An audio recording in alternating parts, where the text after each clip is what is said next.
দেখুন, আমি এর আগের যে প্রোগ্রামটা আমরা 15 আগস্টে করেছিলাম, সেখানে আমি যে স্লাইড গুলো দেখিয়েছিলাম, যে বিষয়গুলো নিয়ে কথা বলেছিলাম, তার একটা ছোট্ট ওভারভিউ দিয়ে আমি আজকের প্রসঙ্গে আসবো। আজকে আমাদের মেইন যে টপিকসটা আছে, আমি সবসময় যে কোনো প্রোগ্রাম শুরু করি না এই স্লাইডটা দিয়ে শুরু করি। ইনি একজন খুব বিখ্যাত ডাক্তার, পৃথিবীর মধ্যে একজন। তো উনি একটা দারুণ কথা বলেন সবসময়, you need education, not medication. বলছে তোমার এডুকেশন দরকার, শিক্ষা, নলেজের দরকার, বাট নট মেডিকেশন। ওষুধের দরকার কিন্তু নেই। And that you should stop living with illness. তাহলে এই ইলনেস নিয়ে যারা আমরা বেঁচে আছি সেটাকে আমরা স্টপ করতে পারি, and learn to live without illness. এবং আমরা শিখতে পারি কি করে ইলনেস ছাড়া আমরা বাঁচতে পারি। তো ডক্টর অ্যান্ড্রু সেলের এই কথাটা আমাকে ভীষণ মোটিভেট করে, এবং তাই আমি দীর্ঘদিন ধরে চেষ্টা করছি ওষুধ ছাড়া কিভাবে নিজেদের সুস্থ রাখা যায়। ব্যক্তিগতভাবে আমি সেগুলো প্র্যাকটিস করি এবং সেগুলোই আমি আপনাদের কাছে শেয়ার করি। আরেকজন খুব বড় ডাক্তার, যার নাম হচ্ছে হার্বার্ট বেনসন, তিনিও হেলথ অ্যান্ড ওয়েলবিং নিয়ে একটা খুব সুন্দর জিনিস বলেছেন পৃথিবীর মানুষকে। বলছেন health and wellbeing it's a holistic approach. এবং দেখুন, যে কোনো একটা একটা টুল দেখানো হয়েছে যে 3টে পিলারের উপর দাঁড়িয়ে আছে। তো আমাদের হেলথ অ্যান্ড ওয়েলবিংও কিন্তু এরকম 3টে পিলারের উপর দাঁড়িয়ে থাকে। তার মধ্যে কি বলছেন উনি, এই যে যেটা লেখা আছে ফার্মাসিউটিক্যালস। ফার্মাসিউটিক্যালস মানে হচ্ছে ড্রাগ, ওষুধ, মেডিসিন। তাহলে আমাদের জীবনে সুস্থভাবে বেঁচে থাকতে গেলে ওষুধের দরকার কি? আমি বলবো, যদি কখনো এমার্জেন্সি আসে তখন কিন্তু আমাদের এই ড্রাগস বা মেডিসিনের সাহায্য নেওয়া খুবই দরকার। কিন্তু রোজকার লাইফে সুস্থ থাকার জন্য কিন্তু মেডিসিনের দরকার হয় না, এবং সেটা আজকে আমরা আলোচনার মধ্যে আসবো। সেকেন্ড পিলার যেটা বলছে সার্জারি অ্যান্ড প্রসিডিউর, মানে আমাদের কখনো কখনো চলার পথে অনেক রকম অসুবিধা হতে পারে। ধরুন কোনো একটা মাইনর অ্যাক্সিডেন্ট হয়ে গেল, তাতে কি হতে পারে, আমার বডির কোনো জায়গায় ইনজিওর্ড হলো, কোনো জায়গায় ভেঙে গেল, তখন কিন্তু আমাদের সার্জারির প্রয়োজন হয়। তাহলে এই ফার্মাসিউটিক্যালস অ্যান্ড সার্জারি, এগুলো কিন্তু এমার্জেন্সি পারপাস, এটা কিন্তু সবসময় নয়। আর ডান দিকে যেটা আছে সেটাকে বলছে সেলফ কেয়ার। সেলফ কেয়ার মানে নিজের যত্ন নেওয়া। হোলিস্টিক পদ্ধতিতে কিভাবে নিজের যত্ন নেব সেইটা কিন্তু উনি ডিটেইলসে বলেছেন। আজকে আমি আপনাদের সামনে সেটাও শেয়ার করব। যদি সত্যি সত্যি ঠিক ঠিক ভাবে আমরা এই নিজের কেয়ারটা করতে পারি, তাহলে হয়তো আমাদের এই দুটো জিনিসের প্রয়োজন নাও হতে পারে, বা হলেও খুব কম হতে পারে। তাহলে আজকে আমরা সেলফ কেয়ারের উপরে আমরা একটু কথা বলবো। তো সেলফ কেয়ার বলতে কি বোঝায়? দেখুন, আমরা হিউম্যান বিং, তো আমরা মানুষ হিসাবে আমাদের কেয়ার করার জন্য অনেকগুলো আসপেক্ট আছে। যেমন যেহেতু আমরা মানুষ, আমাদের একটা থটস আছে, আমরা সবাই চিন্তা ভাবনা করি। তাহলে আমার থটসটাকে কেয়ার করা ইজ ভেরি ইম্পর্টেন্ট, কারণ আমার থটস আমার বডিকে প্রভাবিত করে, বোথ ওয়ে, নেগেটিভ ওয়েতেও প্রভাবিত করে অ্যান্ড পজিটিভ ওয়ে। আমার সুস্থ থাকতেও আমার থটস প্রভাবিত করে, আমি অসুস্থ হতেও আমার থটস বা চিন্তা ভাবনা প্রভাবিত করে। সুতরাং আমার থটস কে কন্ট্রোল করাটা, কেয়ার করাটা ইজ ভেরি ইম্পর্টেন্ট। তারপরে কি আছে, ফিলিংস, ইমোশন। দেখুন, আমরা তো ইমোশনাল প্রাণী, তো তা আমাদের প্রত্যেকটা মানুষের ইমোশন থাকে। যেমন রাগ, দুঃখ, হ্যাঁ, কষ্ট, এইগুলো হচ্ছে ইমোশন। কিন্তু সবসময় কিন্তু আমরা এগুলো ফিল করি না। যখন কোনো ইমোশন আমরা ফিল করি আমার বডিতে, ধরুন কারোর কোনো একটা আচরণে আপনার খুব রাগ হয়েছে, রাগটা ইটসেলফ হচ্ছে ইমোশন, কিন্তু সেই রাগটা যখন আপনি ফিল করছেন, তখন আপনার বডিতে কিছু চেঞ্জেস হয়, ইন্টারনাল অ্যান্ড এক্সটার্নাল। তাহলে তখন সেই অবস্থাটা হচ্ছে আপনার ফিলিংস। অনেকে ফিলিংস এন্ড ইমোশন একটু গুলিয়ে ফেলে। ইমোশন সবার আছে, সব সময় থাকে, কিন্তু সেটা যখন আমার শরীরে আমি ফিল করতে পারি, তখন সেটা আমার শরীরে হয় পজিটিভ, নয় নেগেটিভ ভাবে কাজ করে। আরেকটা জিনিস হচ্ছে আমাদের বডির ফিজিওলজি। ফিজিওলজি মানে ইন্টারনালি আমার বডির, আপনারা জানেন এটা হয়তো মেডিকেল টার্ম, অনেকে হয়তো জানেন হয়তো, যে আমাদের বডিতে অ্যানাটমি অ্যান্ড ফিজিওলজি বলে একটা ব্যাপার থাকে, যেটা আমাদের যারা ডাক্তারি পড়েন তাদের প্রথম বছর বা সেকেন্ড ইয়ারে শেখানো হয়। তো ইন্টারনাল ফিজিওলজিটা আমরা যদি জানতে পারি না, তাহলে দেখবেন আমাদের যে কোনো প্রবলেম কিন্তু আমরা অনায়াসে কন্ট্রোল করতে পারি। যেমন আজকে যে আমি আলোচনা করব সেটা হচ্ছে হাইপার টেনশন, ব্লাড প্রেশার। সেইটার ফিজিওলজি যদি জানতে পারি, এবং হাইপার টেনশনের জন্য থটস অ্যান্ড ইমোশন একটা খুব বড় রোল প্লে করে, তাহলে আমরা আমাদের থটস, ফিলিংস এবং ফিজিওলজি, এই তিনটে যদি আমরা ঠিক মতো বুঝতে পারি এবং সেই অনুযায়ী কেয়ার করি, তাহলে আজকে কিন্তু আমরা আমাদের হাইপার টেনশন বা ব্লাড প্রেশার আজকে এটাকে আমরা ম্যানেজ করতে পারবো। সেটা নিয়ে আমি কথা বলছি পরে। তার আগে একটু বলি আপনাদের, এই যে যেটা বলছিলাম, এই ছবিটা আপনারা অনেকেই দেখে একটু অবাক হচ্ছেন, লেখা আছে কি, every cell in your body listens to your thoughts. দেখুন, আমাদের বডিতে যাবতীয় যা যা কিছু কর্মকাণ্ড হয় সব তো আমাদের বডি সেল করে, আর সেই সেলকে আমরা খাবার দেই, অক্সিজেন দেই, নিউট্রিশন দেই। বাট সেল আমাদের হয়ে সব কাজ করবে, কিন্তু সেল কার কথা শুনে কাজ করে? সেলকেও তো কোনো একটা ডিরেকশন দিতে হবে, তুমি এটা করো, এটা করো না। তো সেল শুনে কিন্তু আমরা কি ভাবি, মানে আমাদের প্রত্যেকটা মানুষের চিন্তা ভাবনা, এবং তারপরে সেই চিন্তা ভাবনাকে ব্যক্ত করি কিভাবে? আমাদের ওয়ার্ডস দিয়ে, কথা দিয়ে, আমাদের আমাদের অ্যাটিটিউড দিয়ে আমরা সেগুলো ব্যক্ত করি। তো সেই কথা, সেই চিন্তা ভাবনা, সেই অ্যাটিটিউড কিন্তু আমার সেল শুনতে পায়। তাহলে এটা মাথায় রাখবেন যে আমরা কি ভাবছি, কি বলছি, কি ধরনের অ্যাটিটিউড করছি, এটা আমার বডির প্রত্যেকটা সেল শুনতে পাচ্ছে, এবং সেল সেই অনুযায়ী কিন্তু আমার বডিতে অ্যাকশন করে। তো এই কথাটা আপনারা একটু মাথায় রাখবেন সবসময়। এবার বলি, আমরা প্রথম যে প্রোগ্রামটা করেছিলাম 15th আগস্টে, আমাদের সেলফ কেয়ারের জন্য আমি 8টা প্যারামিটার্স এর কথা বলেছিলাম। আগের দিন আমি একটু অল্প অল্প করে আমি টাচ করে গিয়েছিলাম, তো এইগুলো আমরা পরবর্তী প্রত্যেকটা আমাদের সেমিনারে আমি একটা একটা করে হাইলাইট করব। তো আজকে প্রথম যেটা আমি হাইলাইট করব সেটা হচ্ছে সার্কাডিয়ান রিদম, যেটাও আমাদের হাইপার টেনশনের জন্য খুব বড় একটা রোল প্লে করে। এখানে প্রত্যেক কটা জিনিস, 8টা প্যারামিটারই আমাদের হাইপার টেনশনকে ম্যানেজ করতে কিন্তু সাহায্য করে। আপনারা হয়তো ভাবছেন জল, ঘুমানো, sleep, balance diet, supplement, exercise, stress management, mind management, এই সবগুলো আমরা যদি কেয়ার করতে পারি, হাইপার টেনশনকেও কিন্তু আমরা কন্ট্রোল বা ম্যানেজ করতে পারবো। তো আজকে এতগুলো জিনিস নিয়ে আলোচনা করার সুযোগ নেই, তাই আজকে আমি প্রথম যেটা circadian rhythm is very very important, একটু মন দিয়ে শুনুন, একটু যদি বুঝতে পারেন, এটা কিন্তু হাইপার টেনশন কন্ট্রোল বা ম্যানেজ করতে কিন্তু আমাদের সাহায্য করবে। দেখুন, সার্কাডিয়ান রিদম এটার মানে কি? আপনারা অনেকেই হয়তো শুনেছেন এই কথাটা, কিন্তু হয়তো ডিপলি এটা নিয়ে অনেকেই হয়তো ভাবেন। আজকে আমি একটু আলোচনা করি, হয়তো আপনার জীবনে অনেক ক্ষেত্রে কাজে লেগে। দেখুন, এই মাঝখানে সার্কাডিয়াম রিদম লেখা আছে, এবং লেখা আছে how circadian rhythm affects your body. মানে এই সার্কাডিয়ান যে রিদম, এটা আমাদের বডিকে অ্যাফেক্ট করে। এবং দেখুন ওপরে কি আছে, সূর্য, এটা সূর্য, সূর্য উঠেছে, আবার এখানে চাঁদ, মানে সূর্য যখন ওঠে আবার সূর্য যখন অস্ত যায়, এই যে 24 ঘন্টার একটা সাইকেল না, সূর্য উঠছে, সূর্য অস্ত চলে যাচ্ছে 24 ঘন্টার মধ্যে, এই সাইকেলটা আমাদের বডির প্রত্যেকটা অর্গানকে অ্যাফেক্ট করে। খুব ভালো করে শুনুন কথাটা। সূর্য যখন সূর্য উঠছে সকালবেলা, এবং সূর্য যখন আস্তে আস্তে অস্ত চলে যাচ্ছে, সারা রাত ধরে সূর্য অস্তমিত, এই পুরো 24টা ঘন্টা সূর্যের ওঠা এবং অস্ত যাওয়া আমাদের বডির প্রত্যেকটা অর্গানকে কিন্তু অ্যাফেক্ট করে।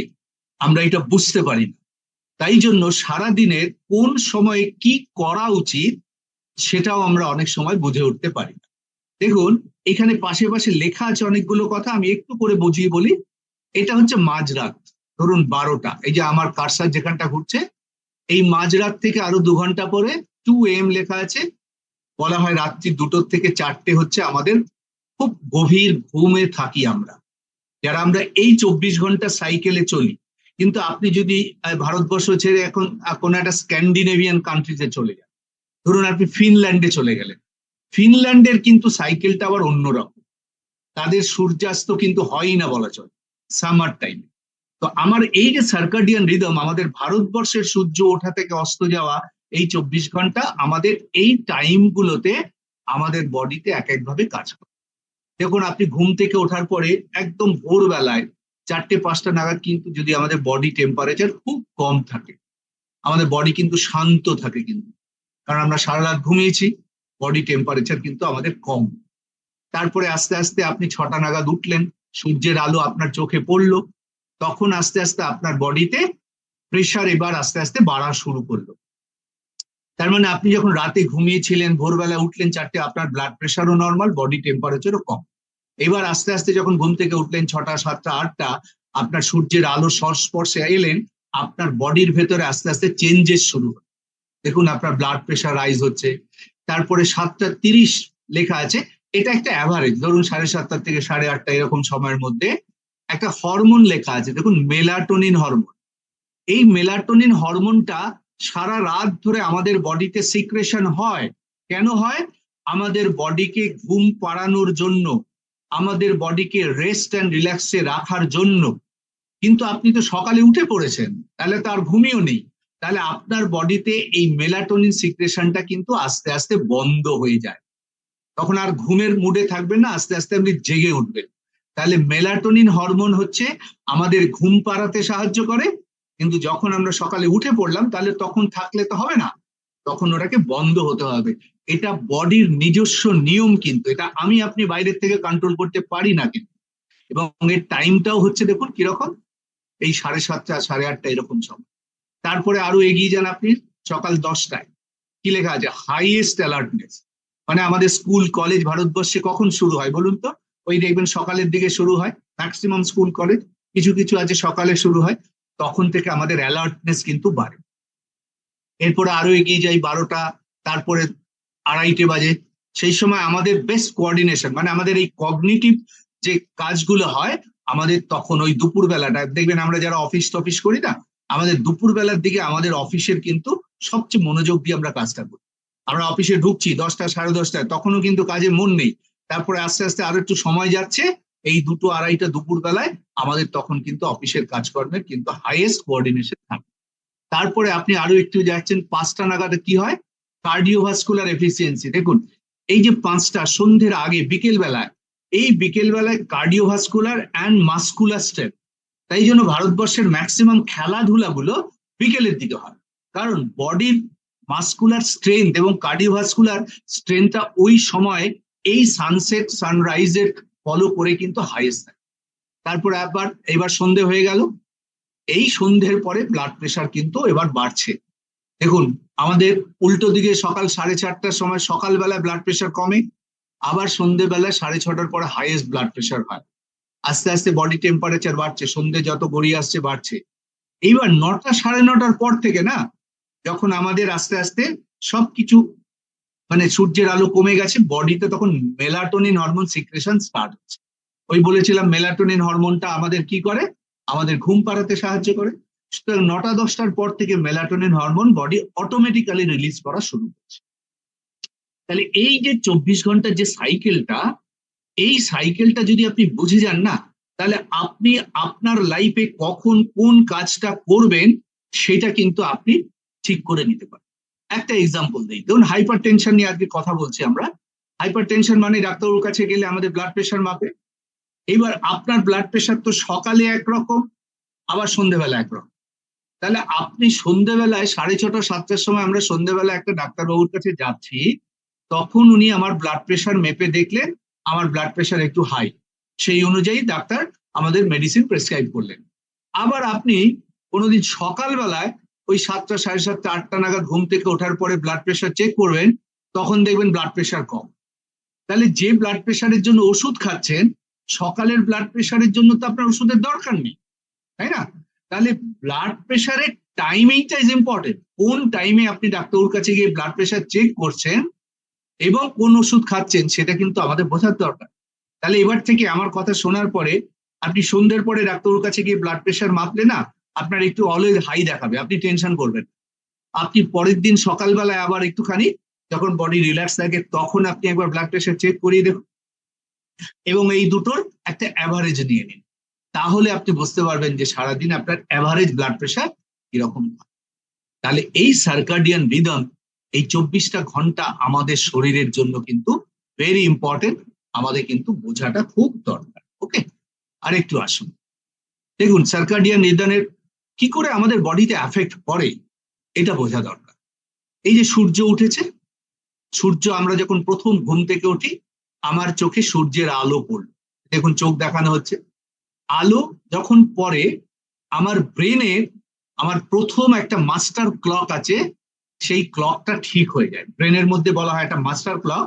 সূর্যের আলো যখনই চোখে এলো সাথে সাথে ব্রেনের মধ্যে আমার সারাদিনের অ্যাক্টিভিটিস কোন সময় কিভাবে হবে সেটা ঠিক হয়ে গেল। এবং সেই ক্লক অনুযায়ী দেখুন এই অ্যারোটা নেমেছে, এগুলো আমাদের এক একটা অর্গান, মাসেল, কিডনি, হার্ট, হ্যাঁ, এই সমস্ত অর্গানে কিন্তু আপনার টাইমিং ক্লক অ্যাডজাস্ট হয়ে গেল। মানে যেই সূর্যের আলো চোখে এলো আপনার ব্রেনে মাস্টার ক্লক ফিক্সড হয়ে গেল, আর মাস্টার ক্লক আপনার বডির সব কটা অর্গানে কিন্তু টাইম ফ্রেম করে দিল। ধরুন আপনি ভোর 6টার সময় উঠেছেন, তাহলে আপনার মাস্টার ক্লক 6টায় শুরু হলো, সেই অনুযায়ী প্রত্যেকটা অর্গান কিন্তু বিভিন্ন অ্যাক্টিভিটিস করার জন্য টাইমিং ফিক্স হয়ে গেল। আবার আপনি 9টার সময়, সকাল 9টার সময় ঘুম থেকে উঠেছেন, তাহলে সকাল 9টার পরে কিন্তু আপনার বডি মাস্টার ক্লক 9টার পর থেকে কিন্তু আপনার এই সমস্ত অর্গান ফিক্স করবে। দেখবেন অনেকে বলে যে ভোরবেলায় ওটা খুব জরুরি, নাহলে শরীর ভালো থাকে না, আপনারা শুনেছেন অনেকে, হয়তো আমাকে অনেকে বলে। কিন্তু আপনি একদিন 6টায় উঠলেন, একদিন 5টায় উঠলেন, একদিন 10টায় উঠলেন, তাহলে কিন্তু আপনার এই ক্লকটা কিন্তু ফিট হলো না। কিন্তু আপনার এই প্যাটার্নটা কিন্তু একটা ফিক্সড মন নিয়ে আসতে হবে। আপনি রোজ যদি 6টায় ওঠেন তাহলে রোজ 6টায় উঠুন, 6টার থেকে 6:30, 7টা। আপনি রোজ যদি 9টায় ওঠেন 9টা থেকে 9:30 উঠুন, আরো বেলায় উঠুন উঠুন, কিন্তু সাইকেলটা যেন আপনার ঠিক না। একদিন ভোরবেলা, একদিন 10টা, একদিন 9টা, এটা করলে ক্লক সেটিংটা হয় না। ক্লককে সেট করতে গেলে এই রিদমটা ফলো করতে হয়, এবং এটাকে বলে আমাদের প্রত্যেকের আলাদা আলাদা ক্রোনোটাইপ বলা হয়। ক্রোনোটাইপ বলে একটা শব্দ ইংরাজি, সেটা হচ্ছে আপনার ক্লক কখন আপনি ঠিক করছেন। আমাদের দেখুন বলে না আর্লি রাইজার বলে একটা কথা আছে, আমরা অনেক যারা পুরোনো দিনের লোকটা একটু সকালে উঠতে ভালোবাসি, আবার এখনকার জেনারেশন ছেলেমেয়েরা কি করে, ওরা আবার একটু রাত জেগে সমস্ত কাজকর্ম করে, তাদের একটা নাম আছে নাইট আউল বলা হয়, শুনে থাকবেন আপনারা। তাহলে এই যে ক্রোনোটাইপ, কেউ আর্লি রাইজার ক্রোনোটাইপ, কেউ নাইট আউলের ক্রোনোটাইপ, কিন্তু প্রত্যেকের বডি আপনি যখন ফিক্স করবেন সকালবেলায় সেই অনুযায়ী চলবে। যার 6টায় ঘুম থেকে উঠে সমস্ত কাজ ভালো হয়, তার মানে এই নয় যে আপনি 9টায় ঘুম থেকে উঠলে আপনার ভালো হবে না। কেউ যদি বলে আপনাকে ভুল বলে, কারণ আপনি প্রতিদিন 9টার সময় ঘুম থেকে উঠে আপনার ক্লকটাকে ঠিক করে নিয়েছেন, ওটাতে স্টিক করে থাকুন। ওকে, এইটা বোঝা দরকার। আর এই চোখে যখনই সূর্যের আলো পড়ে আমাদের একটা একটা হরমোন তৈরি হয়, ওটাকে বলে মেলানোক্সিন হরমোন। সেই হরমোনটা আমার বডির ব্রেনে ট্রিগার করে ক্লকটা ঠিক। ওকে, সুতরাং কেউ ঘাবড়াবেন না যে সকালে উঠতেই হবে না হলে শরীর খারাপ হবে, না এরকম কথা নয়। যখন আপনি ক্লক ঠিক করবেন সেই অনুযায়ী রোজ আপনি এইটা করে যান। দেখুন এটা এতটাই ইম্পর্টেন্ট এই সার্কাডিয়ান রিদম আমাদের বডিতে। 2017 সালে কিন্তু 3জন বিজ্ঞানীকে নোবেল প্রাইজ দেওয়া হয়েছে। আপনারা ভাবতে পারেন যে কোনো একটা সাবজেক্টকে নোবেল প্রাইজ কখন পায়? যখন সেটা মানুষের জন্য কার্যকারী হয় তখনই পায়। এই 3জন বিজ্ঞানী নাম আছে জেফ্রি হল, মাইকেল রসব্যাশ, মাইকেল ইয়াং, এরা 2017 সালে এই সার্কাডিয়ান রিদমের উপরে কিন্তু নোবেল প্রাইজ পেয়েছে। সুতরাং এটা আমাদের জন্য ভীষণ ভীষণ ভাবে জরুরি। এটা জাস্ট ওই অ্যালার্ট হচ্ছে ডান দিকে সূর্য উঠেছে, বাঁ দিকে সূর্য অস্ত গেছে। এবার ডান দিকে যখন ব্রাইট আলো, সূর্যের আলো মানে ব্রাইট ব্লু লাইট, আর বাঁ দিকে যখন সূর্য অস্ত যাচ্ছে কি আলো বলুন তো, এটা ক্যান্ডেল লাইট বলে, অরেঞ্জ লাইট, তাই না?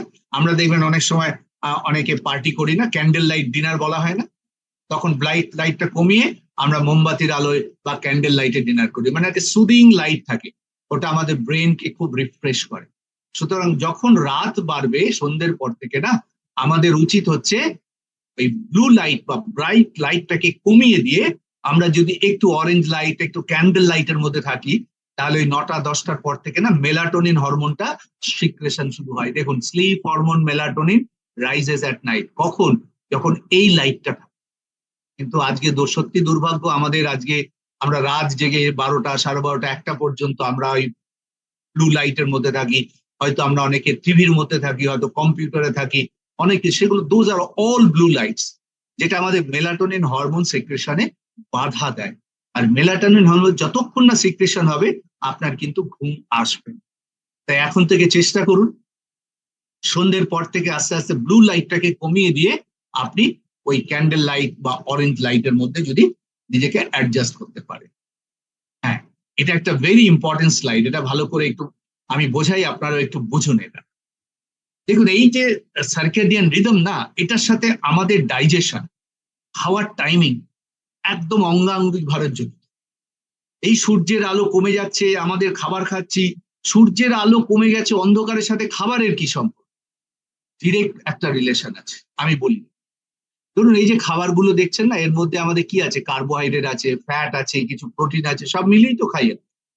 এবার আমরা রাত্রি 9টা পর্যন্ত ধরুন আমরা খাচ্ছি, এই যে লাস্ট দেখুন খাবারের একটা দেখেছেন, রাত 9টা পর্যন্ত আবার খাবার খেয়েছি, মানে সারাদিন ধরে খাচ্ছি, খেতে খেতে লাস্ট খাবার কখন খেলাম? 9টায়। এবার 9টার সময় কিন্তু সূর্য অস্ত চলে গেছে, অনেকটা অন্ধকার হয়ে গেছে, আমাদের বডির সবকিছু কমজোরি হয়েছে। কিন্তু তখন যদি আমরা 9টার পরেও খেতে থাকি, কি হবে জানেন? বডিতে বডিতে কি হবে? এই যে বার্নিং, দেখুন লেখা আছে burning carb and storing fat, আমাদের বডিতে এটা কম, এটা নিচে নেমেছে মানে কমে যায়। আমরা রাত্রিবেলায় কি খাই? ধরুন অনেকেই আমরা এখনো ভাত রুটি খাই। তো যদি আপনি রাত 9টা, 9:30, 10টা পেরিয়ে যাচ্ছে খাচ্ছেন, তাহলে আপনার যে ক্যালোরিটা, মানে ওই কার্বোহাইড্রেট থেকে যে ক্যালোরি এবং ফ্যাট থেকে যে ক্যালোরি, সেই বার্নিংটা কমে যাবে। তার মানে দীর্ঘক্ষণ ধরে আপনার বার্নিং হতে থাকবে। আর ফ্যাট বার্নিংটাও দেখুন আপনার 2টো পর্যন্ত চলতে থাকে। তাহলে একটু আগে আমি বলেছিলাম না যে রাত 2টোর সময় আমাদের গভীর ঘুমের দরকার, যে সময়টা বডি রিপেয়ারিং হয়। আমার যদি হজম হতে হতেই 2টো বেজে যায়, তাহলে আমার ঘুমটা হবে কখন? এখানে একটা ইন্টারেস্টিং বলি, ধরুন আমরা রাত্রিবেলা কেউ ভাত খাচ্ছি, যদি 100 গ্রাম চালের ভাত খান আপনি, তা 100 গ্রাম চালের যদি ওই সাদা চালের হোয়াইট রাইস ভাত খান না, প্রায় 130 ক্যালোরি আমাদের দেয় কার্বোহাইড্রেট থেকে। এবার আপনি 100 গ্রামের একটা মাছ খেলেন, সেখানেও আপনি 100 ক্যালোরি পাবেন। আপনি ধরুন স্মল সাইজের ডাল খেলেন, সেখানে আপনি প্রায় 30 ক্যালোরি মতো পাবেন। এবার সবজি খাচ্ছেন, সেখানেও কিছু ক্যালোরি আছে, সঙ্গে যদি আবার একটু মিষ্টি খেয়ে নেন, তাহলে সেখানেও 50-60 ক্যালোরি হয়ে গেল। একটা রসগোল্লায় বলেছে মোর দ্যান 50 ক্যালোরি। তাহলে রাত্রিবেলায় আমি দেখা গেল 300 থেকে 400 ক্যালোরি আমি খেয়ে নিলাম। আর এই ক্যালোরিটা খেলাম কখন? 9টার পরে। এবার বলা হয় 1 ঘন্টায় আপনার 60 ক্যালোরি বার্ন হয়। ভালো করে ভাবুন, আপনি রাত্রিবেলায় খাওয়ার পরে প্রতি ঘন্টায় যদি 60 ক্যালোরি বার্নিং হয়, তাহলে আপনি ধরুন 300 ক্যালোরি খেয়েছেন, আপনার পুরো ওই ক্যালোরিটা বার্ন হতে কতক্ষণ সময় লাগবে? 300কে 60 দিয়ে ভাগ করুন, কত ঘন্টা? 5 ঘন্টা সময় লাগবে আপনার। এবার আপনি সময় ধরুন 10টার সময় বা 9টার সময় খেয়েছেন, 9টা থেকে আপনি 300 ক্যালোরি খেয়েছেন, 5 ঘন্টা সময় লাগবে বার্ন করতে ওই কার্বোহাইড্রেট ফ্যাট। তাহলে আপনার 1টা বেজে যাবে ওই খাবারটা বার্ন করে হজম করতে। তাহলে আপনার ডিপ স্লিপটা হবে কখন? বুঝতে পারছেন জিনিসটা কতটা পাওয়ারফুল, যার জন্য এখানে নোবেল প্রাইজ দেওয়া হলো। তাহলে উপায়টা কি? উপায় তো আছে একটা। কি উপায়? আপনি খাওয়ার টাইমটাকে সন্ধ্যেবেলা একটু আগিয়ে আন। এখানে মজাটা দেখুন, আপনি যদি 6টা, 7টা বা 8টার মধ্যে খেয়ে নেন, তাহলে যত তাড়াতাড়ি খাবেন আপনার ফ্যাট, কার্বোহাইড্রেট বার্নিং, আপনি খাবারটা আপনার বার্নিংও কমে গেল, 2টোর আগেই আপনার সমস্ত বার্নিং হয়ে গেছে, বার্নিং ফ্যাটও 2টোর মধ্যে সব কমপ্লিট হয়ে গেছে। এবার 2টো থেকে আপনি ডিপ স্লিপে চলে গেলেন। এই যে এতটা রাস্তা আপনি 2টো থেকে 4টে বা 6টায় যদি অর্ডার, আরো 1-2 ঘন্টা। তাহলে যত আগে খাবেন আপনার বার্নিংটা তত তাড়াতাড়ি হবে এবং ডিপ স্লিপের আপনি টাইম তত বেশি পাবেন। তাহলে এটা আমাদের কিন্তু আস্তে আস্তে হ্যাবিট করা দরকার। যদি আমাদের এই হ্যাবিটটা না হয়ে গিয়ে থাকে, তাহলে এটা আজকের থেকে কিন্তু আপনারা শুরু করবেন। কারণ আমাদের যাবতীয় যা কিছু আমাদের রিপেয়ারিং ড্যামেজ সব ওই ডিপ স্লিপের মধ্যে কিন্তু হয়। আচ্ছা, আরেকটা এই খাবার নিয়ে বলে দিই, সবসময় এটা মাথায় রাখবেন, রাতের যে খাবারটা মানে আমরা ডিনার করি, লাস্ট খাবার আর পরের দিনের যে সকালের খাবার, এই গ্যাপটা যেন মিনিমাম 12 ঘন্টা থাকে। ভালো করে আবার শুনুন, রাতে যে ডিনার করলেন, ধরুন আপনি রাত 9টার সময় ডিনার করেছেন, লাস্ট খাবার। আচ্ছা, ডিনারের পরে না অনেকে ঘুমোতে যাওয়ার আগে আবার একটু চা কফি খেয়ে নেয়, সরি তাহলে হবে নাকি? চা কফি মানে ওইটা আবার একটা খেয়ে নিলেন আপনি, আবার ক্যালোরি ঢুকলো আপনার মধ্যে। সুতরাং লাস্ট খাবার যেখানে শেষ করলেন 6টায় খেয়ে নিলেন, তারপরে 7টার সময় আবার একটা চা কফি খেতে পারেন, 8টায় চা কফি, মানে that is your last food. তাহলে লাস্ট ফুড মানে ডিনার আর পরের দিনের সকালের মধ্যে মিনিমাম 12 ঘন্টা। এই 12 ঘন্টাকে যদি আরেকটু এক্সটেন্ড করতে পারেন, ধরুন 14 ঘন্টা বা 16 ঘন্টা। আজকে অনেকে কি বলে জানেন, এটাকে ইন্টারমিটেন্ট ফাস্টিং বলে, আপনারা শুনে থাকবেন। ইন্টারফিটিং ফাস্টিং 16 ঘন্টা 18 ঘন্টা বলে। আপনার অত যাওয়ার দরকার নেই, আপনি 12 ঘন্টার মধ্যে চলে আসুন, আপনার শরীরের অনেক রোগ আস্তে আস্তে আস্তে আস্তে কমে যাবে। আমরা এই খাবারের এইটুকু যদি কন্ট্রোল করতে পারি না, হাইপার টেনশন কেন, অনেক ডিজিজ আমরা এখানে বলতে থাকবো সেমিনারে, আপনি কমাতে পারবেন। ওকে, তো এই যে এতক্ষণ ধরে বললাম সার্কাডিয়ান রিদম আমাদের শরীরে কতটা এফেক্টিভলি কাজ করে, এটা যদি বুঝতে পারেন এবং আস্তে আস্তে ফলো করুন। আমি জানি যে আজকের থেকেই বা কালকে থেকে পারবেন না, আমাদের প্রত্যেকের একটা শিডিউল তৈরি হয়ে গেছে, কিন্তু প্রতিদিন আমরা একটু একটু করে চেষ্টা যদি করি, তাহলে 1 মাস পরে কিন্তু আপনি এই শিডিউলের মধ্যে চলে আসবেন এবং দেখবেন আপনার বডি কত ঝরঝরে। আশা করি আমি এটা বোঝাতে পেরেছি। সার্কাডিয়ান স্লিপ তো আপনাদের, যদি না বুঝে থাকেন আমি তো আছি এখানে, পরবর্তীকালে আলোচনা করব। হ্যাঁ, এই সার্কাডিয়ান রিদমের 6টা গোল্ডেন রুল আছে, যারা সায়েন্টিস্ট তারাই বলেছে। সেই 6টা গোল্ডেন রুল একটু আপনাদের শুনিয়ে রাখি। প্রথমে হচ্ছে সকালবেলায়, আচ্ছা এইখানে প্রথম 1 নম্বর এটা বলুন, এটা কি বলেছে বলুন তো, টাইম ইন বেড 8 আওয়ার্স, 8 ঘন্টা কিন্তু আপনাকে বিছানায় থাকবে। এবার আপনি যদি বলবেন আপনি খুব ব্যস্ত লোক, আচ্ছা ব্যস্ততা কার জন্য? আপনার শরীর সুস্থ রাখার জন্যই তো। শরীরটাই যদি অসুস্থ থাকে তাহলে ব্যস্ত হয়ে লাভটা কি? আমাকে অনেকে বলে, দাদা এত অফিসের কাজ, তাহলে অফিসের কাজ ভালো করা উচিত, কিন্তু এত টাকা রোজগার করে পরে যদি অসুস্থ হয় সেই টাকা দিয়ে আপনাকে সুস্থ করতে হয়, তাহলে লাভটা কি হলো, তাই না? সুতরাং বেড টাইমটা 8 ঘন্টার মধ্যে ঠিক করুন, আস্তে আস্তে করুন। আমি জানি একবারে হবে না, একদিনে হবে না, বাট আজকের থেকে চেষ্টা করুন, 1 মাস পরে দেখবেন আপনি 8 ঘন্টা ঘুমিয়ে গেছেন। ওকে, 1 নম্বর। 2 নম্বর কি, এটা খুব ইম্পর্টেন্ট, আপনি সকালবেলায় যখন ঘুম থেকে উঠলেন না, ঘুম থেকে উঠে প্রথম 1 ঘন্টা কিচ্ছু খাবেন না। ভালো করে শুনুন, আমরা ঘুম থেকে উঠেই আমাদের অনেকের হ্যাবিট, ওই বেডটি বলে একটা কথা আছে না, দেখবেন আমরা কোথাও বেড়াতে গেলে, আমরা রেস্টুরেন্টে বা হোটেলে থাকলে না, বেল বাজিয়ে বেডটি দিয়ে যায় আমাদের, মানে আপনাকে একটা পয়জন দিয়ে গেল সকালবেলায়, আপনি ঘুম থেকে ওঠেননি, আপনাকে বেডটি খাওয়ানো হচ্ছে। তো ঘুম থেকে ওঠার 1 ঘন্টা পরে, মানে ওই 1 ঘন্টাটা হচ্ছে ট্রানজিশন পিরিয়ড। আগের রাতে ঘুমিয়েছিলেন, বডি সব কিছু আপনার স্টেবল হয়ে গেছে, আস্তে আস্তে বডি এবার আপনার হচ্ছে, সমস্ত হরমোন তৈরি হচ্ছে।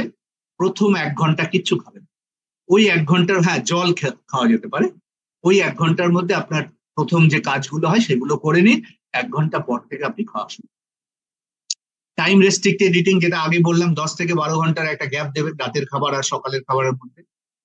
30 মিনিটস বলছে একটু বাইরে ঘুরে বেড়ান, আউটডোরে একটু, একটু আমাদের ডে লাইটটাও তো দরকার। এই যে এত সানলাইট সার্কাডিয়াম রিদম বলছি, আপনি যদি 24 ঘন্টা এসি ঘরে থাকেন, তাহলে সূর্যের আলো তো পেলেনই না, সবসময় ব্লু লাইটে থাকতে হবে। সুতরাং মাঝে মাঝে একটু সূর্যের আলো নেওয়ার চেষ্টা করুন। বা ধরুন কেউ অফিসে আছেন, অফিসে জানলার পেছনে সূর্য আছে, জানলাটা খুলে দিন, সূর্যের আলোকে আসতে দিন। আমি দেখেছি অনেকে দুপুরবেলায় না লাইট জ্বালায় না, জানলা খুলে দেয়, পুরো সূর্যের আলো ঘর ভর্তি হয়ে যায়। দ্যাট ইজ ভেরি গুড, আপনার বডিতে কিছু সূর্যের আলো ঢুকছে। আর লাস্টে একটা ডেলি এক্সারসাইজ, এটা তো আমি পরে বলবো, হাইপার টেনশন নিয়ে এক্সারসাইজ, এটা তো বলার অপেক্ষাই রাখে না, করতে হবে। আর লাস্টে এটা 6 নম্বর, 2 থেকে 3 ঘন্টা before bed time, no bright light, no calories, মানে ঘুমানোর 2-3 ঘন্টা আগে ব্লু লাইট, একটু আগে বলেছি ব্লু লাইট কমিয়ে দিন, ক্যালোরি খাওয়া যাবে না কিন্তু, লাস্ট যা খেয়েছেন তাই। Okay, so this is all about circadian rhythm, যেটা আমাদের শরীরকে কিভাবে হেল্প করে। নাও এবার আসছি আমাদের আজকের মেইন যে টপিক, সেটা হাইপার টেনশন। যদি আপনাদের আজকে যারা শুনছেন তাদের মধ্যে কারোর যদি এই মুহূর্তে হাইপার টেনশন আপনাদের থাকে বা ব্লাড প্রেশার, আপনারা একটু চ্যাট বক্সে লিখতেই পারেন বা একটু হাত রেজ করতে পারেন, হ্যাঁ, তাহলে দেখবো কত পার্সেন্টেজ লোক হাইপার টেনশনে আছেন, তাহলে তাদের জন্য কথাটা কাজে লাগবে আমার। হাইপার টেনশন বলতে সবাই জানেন, আমি ইংরেজিতে লিখেছি, এগুলো আপনারা সবাই জানেন, গুগল সার্চ করলে সব পেয়ে যাবেন, বলার কিছু নেই। হাইপার টেনশনকে আবার আমরা কি বলি, হাই ব্লাড প্রেশার, তাই তো? এটা একটা কন্ডিশন। হাইপার টেনশন মানে এটা রোগ নয়, কিন্তু ইটস এ মেডিকেল কন্ডিশন, যেখানে কি হয়, আমাদের যে আর্টারি, এই যে ব্লাড ভেসেল, যে যার মধ্যে দিয়ে ব্লাড যাচ্ছে, সেই ব্লাডের, সেই আর্টারির মধ্য দিয়ে যখন ব্লাড পাস করে, তখন অনেক ফোর্স দিয়ে ব্লাডটাকে পাস করতে হয়, এবং যখনই ফোর্স দিচ্ছে ব্লাড, তখনই আর্টারির মধ্যে একটা চাপ পড়ে, প্রেসার পড়ে। মানে আপনি দেখেন, ওই যে আমাদের কলের পাইপের মুখটা যদি পরিষ্কার থেকে খোলা থাকে, অনেকটা জল বেরোয়, আবার দীর্ঘদিন কি আয়রন জমতে জমতে কলের পাইপ সরু হয়ে যায় না, তখন আস্তে আস্তে জল পড়ে, আবার কলের পাইপটাকে পরিষ্কার করতে হয় আমাদের। যখন আমাদের ব্লাড ভেসেলে, আমাদের ব্লাড ভেসেল জানেন কত আছে, 60,000 মাইলস ব্লাড ভেসেল। ভালো করে শুনুন, 60,000 Miles blood vessel in our body, যেখান দিয়ে রক্ত যায় এবং রক্তের মধ্য দিয়ে খাবার এবং অক্সিজেন পাস করে। এই যে 60,000 মাইলস ব্লাড ভেসেল, এটা না আমাদের পৃথিবীর যে ডায়ামিটার আছে তাকে দুবার মাপতে পারে, এত যদি আমরা পরপর জুড়ে দিই সব কটাকে। তাহলে এই ব্লাড ভেসেলের মধ্য দিয়ে রক্ত যাচ্ছে, কিন্তু ব্লাড ভেসেলটা যখন ন্যারো হয়ে যায়, কনস্ট্রিক্ট করে, তার মধ্য দিয়ে ব্লাডকে যেতে হবে তো, কারণ সারা শরীরে পৌঁছতে হবে তো, আপনার মাথার এখান থেকে পায়ের নখ পর্যন্ত ব্লাড পৌঁছতেই হবে। তো যদি নলটাই সরু হয়ে যায়, তাহলে ব্লাডকে তো জোরে পাম্প করতে হবে, তাই না? ওই যে জোরে পাম্প করে, এই হার্টকে জোরে পাম্প করতে হচ্ছে, রোজ যদি এই করতে করতে হার্টটা দুর্বল হয়ে যায়। সেই জন্য বলে দীর্ঘদিন ধরে হাইপার টেনশন খুব বেশি থাকে, তাহলে আমাদের কার্ডিওভাস্কুলার প্রবলেম হয়, হার্টের ডিজিজ হয়, অনেক ধরনের স্ট্রোক হয় অনেকে, এই আমাদের, হ্যাঁ, হার্টের প্রবলেম। তো এইটা হচ্ছে যে আমাদের আর্টারিটা সরু হয়ে যায়। এবার কি কারণে হয় সেগুলো আমরা জানবো। সরু হয়ে যায়, তখন ব্লাডকে জোরে পাস করতে হবে। ওকে, এটাই এখানে বলা আছে, নিচে একটা কথা লেখা আছে, 140/90 mm। আপনার ব্লাড প্রেশার যখন মাপেন, যখন ডাক্তারবাবুরা এটা বলে না, তোমার সিস্টোলিক উপরেরটা 140 আর নিচেরটা 90, তাহলে তোমার হাইপার টেনশন হয়ে গেছে, এবার ওষুধ খাওয়া শুরু করতে হবে। দেখুন, এই যে 140/90, আমি একটু আগে বললাম, আপনি কখন মেপেছেন এটা? সন্ধ্যেবেলায় মেপেছেন না সকালবেলায় মেপেছেন? যদি সন্ধ্যেবেলায় মাপেন 140/90 হবে যদি দেখায়, তাহলে এই ব্লাড প্রেশারটাই যখন সকালে মাপবেন, তখন এটা দেখবেন 130/80 হয়ে গেছে। তাহলে আপনি কোনটা ধরবেন? সুতরাং আপনাকে বুঝতে হবে যে ব্লাড প্রেশার কখন মাপছেন এবং তখন ওষুধ খাবেন কি খাবেন না, আমি বলবো আপনাকে। ওকে, তো ব্লাড প্রেশার জানলাম আমরা কি হয়। এটা আপনারা সবাই জানেন, ব্লাড প্রেশারের একটা রিডিং আছে, এই রিডিংটা আমাদের ডাক্তারবাবুরা বলে এই হলে এটা নর্মাল 120/80।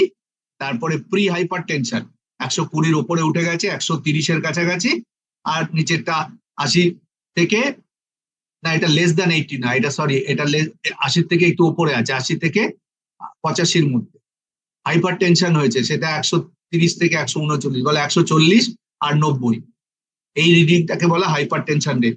বাট সেটাও মাথায় রাখবেন, বয়সের সাথে ডিপেন্ড করে। যদি আপনি 60 বছরের লোক হন, তাহলে 140/90 হচ্ছে আপনার নর্মাল ব্লাড প্রেশার। আবার বলছি, আপনি যদি 60+ হন, তাহলে 140/90 হচ্ছে আপনার নর্মাল ব্লাড প্রেশার, তার জন্য ওষুধ খাওয়ার কোনো দরকার নেই। কিন্তু যদি বিলো 60 হন, তাহলে 140/90টা হয়তো আপনার কিছু ওষুধ সাজেস্ট করলেও করতে পারে। সুতরাং ব্লাড প্রেশার মেপে দিয়েছে আর আপনি টেনশনে পড়ে গেলেন আর ওষুধ খাওয়া শুরু করলেন, এটা কিন্তু করার আগে ভাববেন একবার, এবং আমি বলবো ওষুধ খাওয়ার প্রয়োজনটা কতটা আছে। ওকে, তারপরে 140-এর উপর চলে গেলে এটাকে বলে স্টেজ 1 হাইপার টেনশন, 180-র উপর এইটা একটু মারাত্মক, তখন স্টেজ 2 হাইপার টেনশন। এই লাস্ট স্টেজে গেলে কিন্তু অবশ্যই আমাদের মেডিকেশনের দরকার হয়। এই বলেছিলাম না, ওষুধ কখন খাবো? যখন এমার্জেন্সি। এমার্জেন্সি এই যে লাল যে দুটো আছে, এই লাল দুটোর এখানে এলে কিন্তু আমাদের এমার্জেন্সি সিচুয়েশন, তখন আমাদের ওষুধের দরকার হবে। এগুলো আমরা জানি সিমটম, যে ব্লাড প্রেশার যদি একটু বেশি হয় তাহলে আমাদের কি কি সিমটম হয়, তাই না? দেখুন, একটু মাথা ঘোরে, একটু হার্টবিট কেমন অ্যাবনর্মাল হয়ে যায়, নসা, ভমিটিং, ফ্যাটিক হয়ে যায় আমরা, আমাদের ক্লান্তি থাকে, তারপরে ব্লাড প্রেশারও লো হয়ে যায় অনেক সময়। এই সিমটম গুলো যাদের আছে তারা আপনার হ্যাবিচুয়েটেড, আপনারা জানেন এগুলো কিছু করার নেই। হ্যাঁ, এবার কেন হয় বা ক ধরনের হাইপার টেনশন? বেসিক্যালি হাইপার টেনশনটা হচ্ছে দু টাইপের। এই যে দেখুন, টু ক্যাটাগরিজ, একটাকে বলে প্রাইমারি আর একটা সেকেন্ডারি। তো কোনটা প্রাইমারি কোনটা সেকেন্ডারি, বা আপনার যদি এখন হাইপার টেনশন হয়, আপনারটা কি প্রাইমারি হাইপার টেনশন না সেকেন্ডারি হাইপার, বুঝবেন কি করে? Very simple. সেকেন্ডারি হাইপার টেনশনটা হচ্ছে, ধরুন আপনার হাইপার টেনশন ছাড়া আপনার বডিতে অন্য অনেক কমপ্লিকেশন আছে। ধরুন আপনার কিডনি প্রবলেম, ধরুন আপনার ডায়াবেটিস আছে, বা হয়তো কারোর ক্যান্সার হয়েছে, বা কারোর অন্য প্রবলেম আছে। সেই প্রবলেমের সাথে যে প্রেশারটা হয় সেইটাকে বলা হয় সেকেন্ডারি হাইপার টেনশন। কিন্তু আপনার বাকি কোনো কমপ্লিকেশন নেই, আপনার শুধু high pressure, blood pressure high, তাহলে সেটা প্রাইমারি হাইপার টেনশন। ওকে, তো সেকেন্ডারি হাইপার টেনশন নিয়ে আজকে আমি কথা বলছি না, আমি বলছি প্রাইমারি হাইপার টেনশন আমাদের কেন হয়, কারণগুলো কি দেখুন এখানে লেখা আছে, এবং আপনারা মিলিয়ে নিন যাদের হাইপার টেনশন আছে এইগুলো আপনাদের ক্ষেত্রে অ্যাপ্লিকেবল কি। সিগারেট স্মোকিং, যারা এখানে সিগারেট স্মোক করেন, আমি আপনাদের একটাই রিকোয়েস্ট করতে পারি, সিগারেট স্মোকিং কন্ট্রোল না করলে হাইপার টেনশনকে কন্ট্রোল করা কিন্তু ডিফিকাল্ট। সেকেন্ডটা কি আছে, স্ট্রেস অ্যান্ড টেনশন। এই যতগুলো আমি লিখেছি না, তার মধ্যে সবচেয়ে প্রধান কারণ হচ্ছে স্ট্রেস অ্যান্ড টেনশন। যার স্ট্রেস অ্যান্ড টেনশন আছে, আজকে সবার আছে, ছোট বাচ্চা থেকে বয়স্ক লোক সবার, তাহলে স্ট্রেস অ্যান্ড টেনশন থাকলে হাইপার টেনশন হবে। এই লজিকটা আমি পরে বলছি। ওবেসিটি, এটা জানেন যারা একটু ওবেস ওভারওয়েট তাদের হাইপার টেনশনের একটা প্রবলেম থাকে।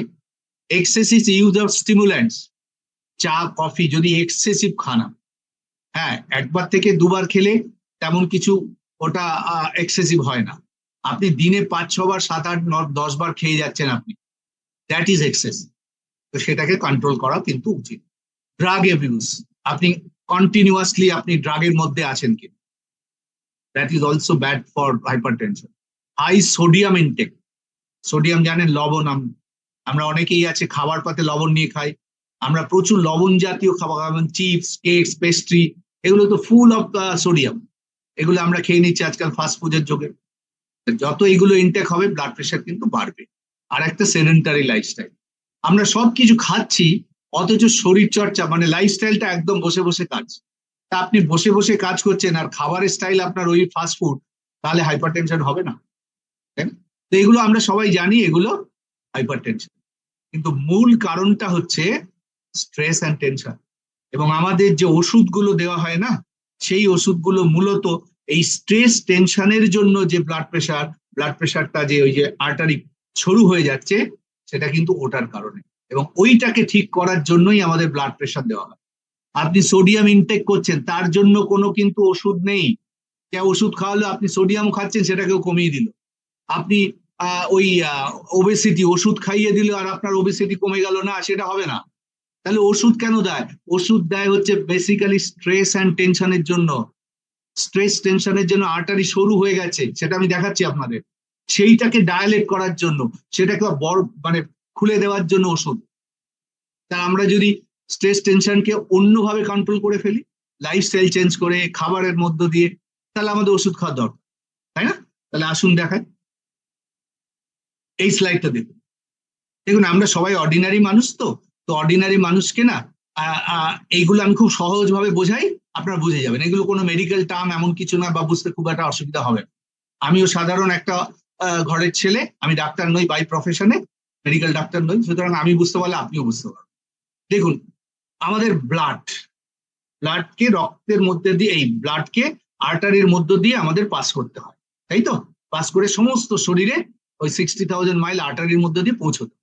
তাহলে ওই যে ব্লাড যাচ্ছে, হার্ট পাম্প করছে, তারপর ব্লাডটা সমস্ত জায়গায় ছড়িয়ে পড়ে, ওটাকে কি বলে? ওটাকে বলে কার্ডিয়াক আউটপুট। এই যে সিও মানে কার্ডিয়াক আউটপুট, মানে হার্ট পাম্প করেছে, একটা আউটপুট দিয়ে দিয়েছে, ব্লাড এবার অ্যাওর্টার মধ্য দিয়ে সমস্ত জায়গায় ছড়িয়ে যাচ্ছে, ওটাকে বলে কার্ডিয়াক আউটপুট। আচ্ছা, এই যে কার্ডিয়াক আউটপুটটা কতটা করে ব্লাড ছাড়ে পার মিনিটে, একটু খেয়াল করে চলুন। এখানে কি লেখা আছে? HR। HR মানে কি? Heart rate. আমাদের প্রত্যেকের হার্ট রেট কত হয়? অন অ্যান অ্যাভারেজ 70 থেকে 72টা, এই যে লিখেছি 72 বিটস পার মিনিট, তাই না? আপনি আমাদের পালস রেটে আমরা কাউন্ট করি না, এইভাবে ধরি, অনেক জায়গায় ধরে আমরা বুঝতে পারি যে আমার 70, কেউ কারোর আবার 60 হয়, 62 হয়। কারো যদি 60-62 হয় ভয় পাবেন না। 60-62 যদি কারোর পালস রেট হয়, জানবেন আপনার হার্ট সবচেয়ে ভালো। আমার ব্যক্তিগতভাবে আমার এই পালস রেট বিটটা আমার 62 বেশি হয় না, কারণ আমি রেগুলার এক্সারসাইজ করি, আমার হার্ট স্ট্রং, আমার বিট কম। এটার পেছনে সায়েন্স আছে, পরে বলি। তাহলে আপনার একটা হার্টবিট ধরুন সবার 72, আমরা এখানে যারা আছি আমাদের প্রত্যেকের পার মিনিটে 72 বার হার্ট বিট করছে। আচ্ছা, একবার হার্ট বিট করলে কত ml ব্লাড যায়? 70 ml। এটা আমরা সবাই জানি। তাহলে যদি 72 বার বিট করে আর প্রত্যেক বিটে যদি 70 ml করে ব্লাড বের হয়, তাহলে টোটাল পার মিনিটে কত ব্লাড বেরোবে? 4.9 লিটার। ধরুন আমি 5 লিটার, এটা আমরা জানি। তাহলে আমাদের বডিতে হার্ট যখন পার মিনিটে 5 লিটার করে ব্লাড পাম্প করে সারা শরীরে পৌঁছে যায়। এটা জানলাম যে 5 লিটার ব্লাড আমাদের শরীরে পার মিনিটে সমস্ত জায়গায় পৌঁছচ্ছে। তাহলে ব্লাড প্রেশারটা কি হচ্ছে? এটা তো নর্মাল একটা সিস্টেম। এবার নিচে দেখুন ব্লাড প্রেশার লিখেছি বিপি।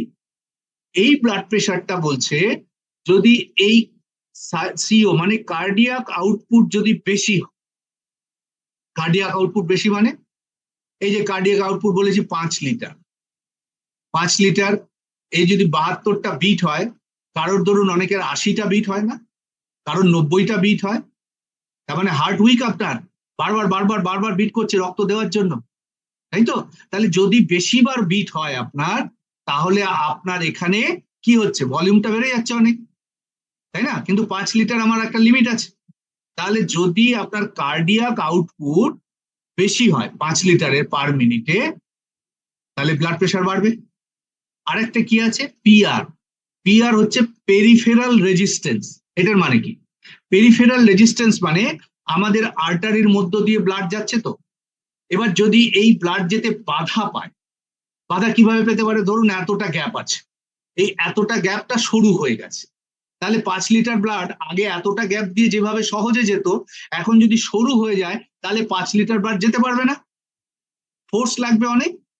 তাহলে এই পেরিফেরাল রেজিস্ট্যান্সটাও যদি বেশি হয়, মানে এই এটা পেরিফেরাল রেজিস্ট্যান্স বেশি মানে হার্টটা কনস্ট্রিক্ট হয়ে গেছে, সরু হয়ে গেছে, তাহলে তখনও আমাদের ব্লাড প্রেশার বেড়ে যাচ্ছে। তার মানে যদি কার্ডিয়াক আউটপুট বেড়ে যায়, আপনার হার্টবিট প্রচন্ড 80-90 সিরিয়াস অবস্থা, তখনও ব্লাড প্রেশার বাড়বে।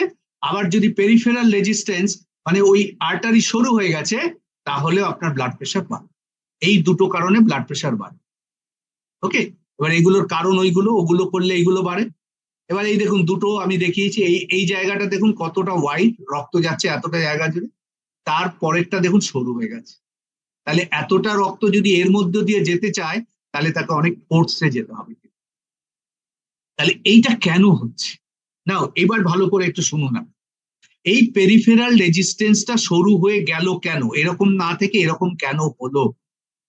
এটা বডির মধ্যে হয়েছে বিকজ এখানে কি লেখা আছে দেখুন, ইনক্রিজ আর্টেরিওলার ভ্যাসো কনস্ট্রিকশন। এই ভ্যাসো কনস্ট্রিকশন মানে হচ্ছে আমাদের যে ভেসেল, ব্লাড ভেসেল, সেগুলো কনস্ট্রিক্ট হয়ে গেছে, সরু হয়ে গেছে। ভ্যাসো কনস্ট্রিকশন মানে সরু হয়ে যাওয়া। এই যে এতটা ছিল মোটা, সেটা সরু হয়ে গেছে। এই সরু হওয়ার পেছনে মেইন কারণ কি? তার নিচে লেখা আছে দেখুন, due to increase sympathetic activity as a result of stress and tension. Stress and টেনশনের জন্য আমাদের বডিতে যে সিম্প্যাথেটিক নার্ভাস সিস্টেম আছে, সেইটা তখন বেড়ে যায়, তার অ্যাক্টিভিটি বেড়ে যায়। এবার সিম্প্যাথেটিক নার্ভাস সিস্টেম কি? আপনারা অনেকেই জানেন সিম্প্যাথেটিক নার্ভাস সিস্টেম কি হয়। আমাদের অটোনমিক নার্ভাস সিস্টেম শুনেছেন, সেন্ট্রাল নার্ভাস সিস্টেমের দুটো পার্ট, একটা অটোনমিক নার্ভাস সিস্টেম আর একটা পেরিফেরাল নার্ভাস সিস্টেম। অটোনমিকের মধ্যে আছে কি? Sympathetic and parasympathetic. Sympathetic nervous system কি করে জানেন? যখন আপনার মধ্যে স্ট্রেস টেনশন হচ্ছে কোনো কারণে, বডি বুঝতে পারে যে এই লোকটা স্ট্রেস হয়েছে, তাহলে একে কি করতে হবে? একে এই স্ট্রেস টেনশন থেকে বেরিয়ে আসতে হবে। এই বেরিয়ে আসার জন্য বডি অটোমেটিক্যালি কিছু কাজ করে। কি কাজ করে? আপনার বডির সমস্ত জায়গা থেকে ব্লাডকে সংগ্রহ করবে, করে আপনার হাতে পায়ে, মানে এই যে হাত পা দুটো জায়গা আছে না আমাদের, এর মধ্যে ব্লাড আপনার পৌঁছে দেবে। এটা বডি অটোমেটিক করে, সিম্প্যাথেটিক নার্ভাস সিস্টেমের কাজ। তখন দুটো হরমোন সিক্রেশন হয়, একটাকে কর্টিসল বলে আর একটাকে এপিনেফ্রিন বলা হয় বা অ্যাড্রিনালিন বলা হয়। এই দুটো হরমোন যখন আপনার রিলিজ হবে, আপনার বডিতে তখন হাত পায়ে আপনার রক্ত বেশি চলাচল করবে, আপনার শরীর গরম হয়ে যাবে, আপনার হার্টবিট ফাস্ট হবে, আপনার ব্রিদিং ফাস্ট হবে আপনার। কেন হলো? কারণ আপনি কোনো কারণে স্ট্রেস অ্যান্ড টেনশন। আর এই স্ট্রেস অ্যান্ড টেনশন যখন হয়, তখন আমাদের এই যে হরমোন দুটো বললাম, কর্টিসোল অ্যান্ড অ্যাড্রিনালিন, এরা আমাদের এই ডায়ামিটারটাকে, এই ভেসেলের ডায়ামিটারকে সরু করে দেয়। তাহলে ভাবুন, এই যে সরুটা কে করলো? করলো ওই দুটো hormone, stress hormone cortisol and adrenaline. Adrenaline আর একটা নাম হচ্ছে অ্যাড্রিনালিন, নর অ্যাড্রিনালিন, এগুলো স্ট্রেস হরমোন বলা হয়। তাহলে এই দুটো হরমোন বেরোলেই আপনার শরীরের ওই ব্লাড ভেসেল ডায়ামিটার গুলো কমে যাবে। আর এগুলো কখন বেরোচ্ছে? যখন আপনি স্ট্রেস অ্যান্ড টেনশনের মধ্যে আছেন। স্ট্রেস টেনশনে আমাদের কমাতে হবে, এটা আমি বলছি পরে। এবার দেখুন কি হয়, যখনই আমরা এই ধরনের স্ট্রেস টেনশন করছি, ব্লাড প্রেশার বাড়ছে। এবার ব্লাড প্রেশার যখন বাড়ে, তার মানে কি, ব্লাডকে খুব ফোর্সফুলি আমাকে ভেসেলের মধ্যে দিয়ে রক্ত পাঠাতে হচ্ছে, যার ফলে বিভিন্ন অর্গানে না রক্ত যায় না তখন, আবার বডি অন্য অর্গান থেকে রক্ত নিয়ে হাতে পায়ে দিয়ে দিচ্ছে। এই সিচুয়েশনে ভালো করে খেয়াল করুন, এবার যখন আমার বডিতে বিভিন্ন অর্গানে রক্ত সাপ্লাই কমে গেছে, তখন আমার বডির একটা অর্গান, এইটাকে কি বলে, কিডনি, এই কিডনি তখন আমাদের একটা রেনিন বলে একটা এনজাইম সিক্রেশন করে। আপনারা শুনে থাকবেন রেনিন। এইবার ওষুধের কাজ আসছে এখানে। এই রেনিনটা কখন বেরোবে? যখনই কিডনির রক্ত সাপ্লাই কমে গেল। কখন কমলো? যখন আমার ব্লাড প্রেশার বাড়লো। কারণ ব্লাড ওই ফোর্স করে সমস্ত জায়গায় রক্ত পাঠাতে পারছে না, সব অর্গানে রক্ত কমে গেছে, কিডনিতেও কমে গেছে। আবার কিডনি যেই রক্ত কম পাবে, ওর সাথে সাথে এই রেনিনটা সিক্রেশন। আর যেই রেনিন সিক্রেশন হলো, এই রেনিনের দুটো ফাংশন আছে, এই দুটো দিকে আমি দেখিয়েছি। কি ফাংশন শুনে নিন অনেকে। রেনিন দুটো জিনিস তৈরি করবে, এটাকে বলে অ্যালডোস্টেরন, সব এনজাইম এগুলো। এই অ্যালডোস্টেরন বডিতে বেরোবে, অটোমেটিক্যালি রিলিজ হবে। যখন রিলিজ হবে না, বডিতে কি হয়, রক্ত, এই যে ওয়াটার এবং পাশে সোডিয়াম লেখা আছে না, H2 অ্যান্ড সোডিয়াম, এগুলো তখন বডি এক্সক্রিট করতে পারে না। আমাদের কি হয়, আমাদের কিডনি ফিল্টার করে আমাদের সবকিছু এক্সক্রিট করে, তো ব্যালেন্স করতে হয়, সোডিয়াম তারপরে পটাশিয়ামের ব্যালেন্স করতে হয়। কিন্তু যখন কিডনিতে রক্ত সাপ্লাই কমে গেল, রেনিন বেরোলো, রেনিন অ্যালডোস্টেরন দিল, তখন অটোমেটিক্যালি জল এবং সোডিয়াম, আর জলকে সোডিয়াম ফলো করে, যেখানে জল থাকবে সোডিয়াম তার পেছনে পিছু যাবে। এই দুটো শরীর থেকে বেরোচ্ছে না, শরীরে ফুলে যাচ্ছে। তার মানে বডিতে ব্লাড ভলিউম বেড়ে গেল আপনার। ব্লাডের মধ্যে জল থাকে, তো সে তো এক্সক্রিট করে বেরোতে পারছে না, তাহলে বডির মধ্যে বেড়ে যাচ্ছে। বেড়ে গেলে ব্লাড ভলিউম বেড়ে গেল, ব্লাড ভলিউম বেড়ে যাওয়া মানে এই কার্ডিয়াক আউটপুট সেটাও বেড়ে গেছে। বুঝতে পারছেন? সেই জন্য কিডনি প্রবলেম যাদের হাত পা ফুলে যায় না, দেখেছেন তো, হাত পা ফুলে গেলে বলে ইডিমা বলে, ওইটা কারণ হচ্ছে এটা একটা, এই রেনিন। তার মানে রেনিনের একটা কাজ হচ্ছে আমাদের বডিতে জল জমে যায়, যার জন্য কার্ডিয়াক আউটপুট বেড়ে গেল, আবার ব্লাড প্রেশার ঘুরে সেখানে এলো। আরেকটা কাজ করে রেনিন, অ্যাঞ্জিওটেনসিন বলে একটা এনজাইম। অ্যাঞ্জিওটেনসিন এ কি করবে, অ্যাঞ্জিওটেনসিন 1-এ কনভার্ট হয়ে যায়, 1 থেকে 2 হয়।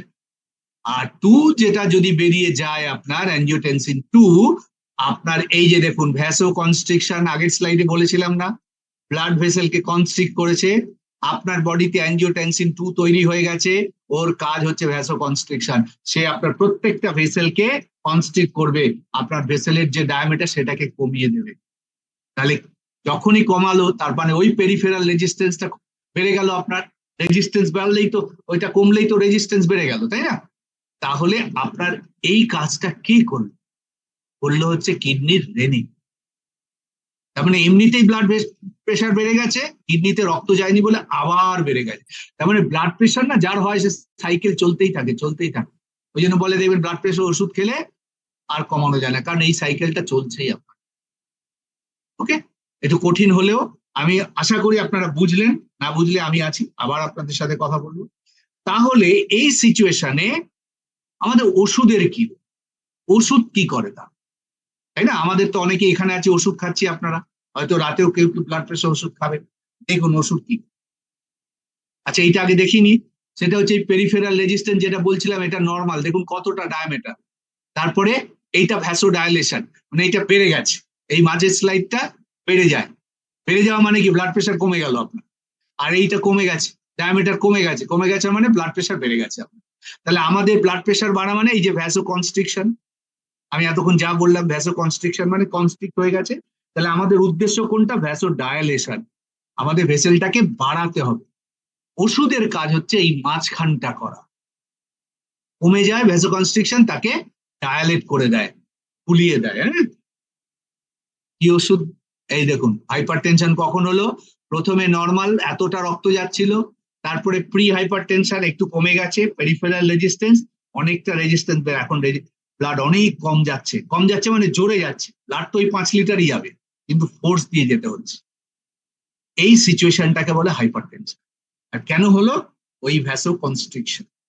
এবার ওষুধ দিচ্ছে, দেখুন এই ব্লাড প্রেশার মেডিসিন কি করে কাজ করে বলুন, কি করে কাজ করে? রিল্যাক্সিং ব্লাড ভেসেল, যে ওষুধগুলো দেয় আপনার ব্লাড ভেসেলকে রিল্যাক্স করছে, যেটা সরু হয়ে গেছিল ওটাকে আবার রিল্যাক্স করছে, আবার ডায়ালেট করে দিচ্ছে। ডায়ালেট তো আমরা এমনি করতে পারি, ওষুধের দরকার কি? স্লোয়িং হার্ট রেট, যত ডায়ালেট হবে হার্ট রেট স্লো করে যায় আমাদের। তারপরে রিমুভিং এক্সেস ফ্লুইড, এই যে বলেছিলাম জল জমে যায় অ্যান্ড সল্ট, মানে সোডিয়াম জমে গেছে যার জন্য ব্লাড প্রেশার বেড়ে গেছে, ওইটাকে বার করে দিচ্ছে, এক্সেস ফ্লুইড বার করে দিচ্ছে। তাহলে যা যা বললাম ওষুধগুলো ঠিক তাই তাই করছে কিন্তু, and reduce serious risk of complication, heart ডিজিজের প্রবলেম থেকে বাঁচায়। কি কি ওষুধ দেয়? এই দেখুন, ARBS, অ্যাঞ্জিওটেনসিন 2 রিসেপ্টর ব্লকার্স। ওই যে আগের স্লাইডে বললাম না, অ্যাঞ্জিওটেনসিন 2 যখনই বেরোবে তখন ভ্যাসো কনস্ট্রিকশন হয়ে যাবে, ওইটাকে আটকে দেয়। আপনাকে যে ওষুধ দেয় সেগুলো হচ্ছে ক্যালসিয়াম চ্যানেল ব্লকার বা বিটা ব্লকারের ওষুধ দেয়, সেটা আপনার ওই অ্যাঞ্জিওটেনসিন যাতে না তৈরি হয় তার জন্য আটকে দেয়। আবার ক্যালসিয়াম চ্যানেল ব্লকার, এটা আর একটা ওষুধ, এটা আপনার ব্লাড ভেসেলকে কি করছে? রিল্যাক্স করছে, খুলে দিচ্ছে, and reducing calcium entering cells in the wall blood vessels। মানে যা ওষুধ আমরা ব্লাড প্রেশারের খাই সেগুলো আর কিচ্ছু করে না, শুধু ব্লাড প্রেশার সরু হয়ে গেছিল ওগুলোকে বাড়িয়ে দেয়, হার্টটা দপদপ করতো ওকে রিল্যাক্স করে। এবার এই কাজগুলো ওষুধ না খেয়ে আমরা অন্যভাবে করতে পারি, যেটাকে আমরা হোলিস্টিক অ্যাপ্রোচ, যেটাই ফাইনালি বলবো আপনাকে। তাহলে আসুন ওষুধকে সাবস্টিটিউট করে, কারণ আমি যে প্রোগ্রাম করি মাইন্ড ওভার মেডিসিন, সেখানে আমার মেইন মোটো হচ্ছে মেডিসিনের ওপরে আমরা কিভাবে নিজেদের বডিকে কাজে লাগাবো, মাইন্ডকে কাজে লাগাবো, কি করে তাহলে এবার ম্যানেজ করবো। আসুন, লাস্ট 2-3টে স্লাইড আছে আমার। ম্যানেজমেন্ট অফ হাইপারটেনশন, হাইপারটেনশনকে আমরা ম্যানেজ করে রাখতে পারি কিভাবে? একটা ডায়েটের মধ্যে। এই ডায়েটের একটা নাম আছে, ডাক্তারবাবুদের কাছে নাম আছে, এটাকে ড্যাশ ডায়েট বলে, DASH। DSH মানে কি? Dietary approach to stop hypertension. হাইপারটেনশনকে ডায়েটের মধ্য দিয়ে স্টপ করা বা কমানো বা ম্যানেজ করা। ওকে, কিছু কি বেশি খেতে বলে ডাক্তারবাবুরা? ফ্রেশ ফ্রুটস অ্যান্ড ভেজিটেবলস, প্রতিদিন ফ্রুটস ভেজিটেবলস। আপনারা অনেকেই খান, যদি না খান, যদি হাইপারটেনশন থাকে, আমি বলবো আপনারা রোজ অল্প অল্প করে শুরু করুন, যেন প্রত্যেকটা খাবারের মধ্যে আপনার ফ্রুটস অ্যান্ড ভেজিটেবলস থাকে, ফল বা শাকসবজি যেন থাকে। সকাল একদম ব্রেকফাস্ট, দুপুরে লাঞ্চ, মাঝখানে মিড মর্নিং বলে, মিড মর্নিং এ আপনি একটা ফল খেতে পারেন, দুপুরে লাঞ্চে স্যালাড খেতে পারেন, সবজি খেতে পারেন, স্ন্যাক্সেও গিয়ে আপনি কিছু খেতে পারেন, আবার রাত্রিবেলা ডিনারেও আপনি খেতে পারেন। আবার বলছে ইট নাটস সিডস অ্যান্ড লেগুমস, আমরা ড্রাই ফ্রুট খাই না অনেকে, ভেরি ইম্পর্টেন্ট, আমাদের ফাইবার থাকে, এই দেখুন ছবি দিয়েছে, এগুলোর মধ্যে ফাইবার আছে, এগুলো আমাদের ব্লাড প্রেশারকে কমায়। আর কি কমাবেন? রিডিউসিং সল্ট ইনটেক, সল্ট কমাতে হবে, নুন খাওয়া কমাতে হবে, যাদের ব্লাড প্রেশার কম তাদের নুন খাইয়ে ব্লাড প্রেশার বাড়ায়, নুনের জল খাওয়াতে বলে। লো ফ্যাট ডেয়ারি প্রোডাক্টস খেলে কিন্তু আমাদের একটু সম্ভাবনা থাকে, তো ডেয়ারি প্রোডাক্টসকে লিমিট করতে হবে, আমি বলছি না কমপ্লিট বন্ধ করুন, আস্তে আস্তে কমান। তারপরে প্রথমটা ডায়েট হলো, তারপরে ডায়েটারি সাপ্লিমেন্ট। দেখুন এইখানটা আমি একটু বলি, এই যে আমাদের ফ্রুটস অ্যান্ড ভেজিটেবলস খেতে হবে, কোন ফলে কি পাওয়া যায় না পাওয়া যায়, কতটা আমার এটা আমরা সবাই তো সাধারণ মাপতে পারি না, কতটা খাবো। একটা ফ্রুটস এর মধ্যে আমার ম্যাগনেসিয়াম চাই, পটাশিয়াম চাই, এগুলো চাই, কিন্তু কোন ফ্রুটস ভেজিটেবলস এ কতটা আছে কি করে বুঝবো? সম্ভব না, আমরা একটা আইডিয়া করে খেয়ে যাই, সেই জন্য আমাদের বডিতে যতটা দরকার ততটা পাই না, সেই জন্যই কিন্তু আজকের পৃথিবীতে ডায়েটারি সাপ্লিমেন্টের কথা বলা আছে। This is very very important. Dietary supplement. ওষুধ যেমন খান, ওষুধের পরিবর্তে ডায়েটারি সাপ্লিমেন্ট, সেটা আমি পরের স্লাইডে দেখাচ্ছি। আর একটা হচ্ছে লাইফস্টাইল মডিফিকেশন। লাইফস্টাইল মানে আপনার এক্সারসাইজ। ঘরে বসে থাকলে ব্লাড প্রেশার, হাইপারটেনশন কমানো যাবে না। আপনাকে অ্যারোবিক, অ্যারোবিক মানে একটু হাঁটা চলা, একটু সুইমিং, একটু সাইক্লিং, এগুলো করতে হবে। আর যদি রেজিস্ট্যান্স ট্রেনিং করতে পারেন, একটু ওয়েট নিয়ে করতে পারেন, ব্লাড প্রেশার কমে যায়। কেন করে জানেন? আমার যেমন একটু হাইপারটেনশনের ধাত অলওয়েজ থাকে, কিন্তু আমি আই ডোন্ট মাইন্ড, আমি কোনোদিন জীবন ওষুধ খাই না। কেন? আমি রেগুলার এক্সারসাইজ করি, জিমে যাই। যখনই আপনি জিমে যাবেন না, বডিতে এক্সারসাইজ নাইট্রিক অক্সাইড তৈরি হয়, এটা জানেন অনেকে। আর নাইট্রিক অক্সাইডের কি কাজ? ওর ওই ভেসেলটাকে ডায়ালেট করে, ওটাকে বলে ভ্যাসো ডায়ালেটার। যেমন একটা ভ্যাসো কনস্ট্রিক্টর ওই অ্যাঞ্জিওটেনসিন 2, আর নাইট্রিক অক্সাইড হচ্ছে ভ্যাসো ডায়ালেটার। যার বডিতে যত নাইট্রিক অক্সাইড তৈরি হবে, তার ভ্যাসো ডায়ালেশন তত বেশি হবে, ব্লাড ভেসেল বড় হবে, ব্লাড প্রেশার কিন্তু আস্তে আস্তে কমবে। তার জন্য এক্সারসাইজ ভেরি ইম্পর্টেন্ট। আর স্ট্রেস ম্যানেজমেন্ট, স্ট্রেস কে কমানো। তো স্ট্রেস ম্যানেজমেন্ট, আমার এই প্রোগ্রামের একটা এপিসোড থাকবে স্ট্রেস ম্যানেজমেন্ট নিয়ে, যেটা আজকে আর বলছি না স্ট্রেস ম্যানেজমেন্ট। আমি একটা হোল এপিসোড স্ট্রেস ম্যানেজমেন্টের উপর করব, তখন আপনারা বুঝতে পারবেন। আমি লাস্ট বলবো যেটা সাপ্লিমেন্ট নিয়ে। Dietary supplement is very very important. কারণ খাবার থেকে কতটা খাবো, কি কি খাবো, সেটা আমরা বুঝে উঠতে পারি না। আপনি যাই খাচ্ছেন না কেন আপনার মতো খান, কিন্তু সঙ্গে যদি আপনার এই সাপ্লিমেন্ট গুলো থাকে, তাহলে জানবেন আপনি অনেকটা নিশ্চিত। যেমন আমাদের magnesium and potassium very important for আমাদের এই ব্লাড প্রেশার কমানোর জন্য।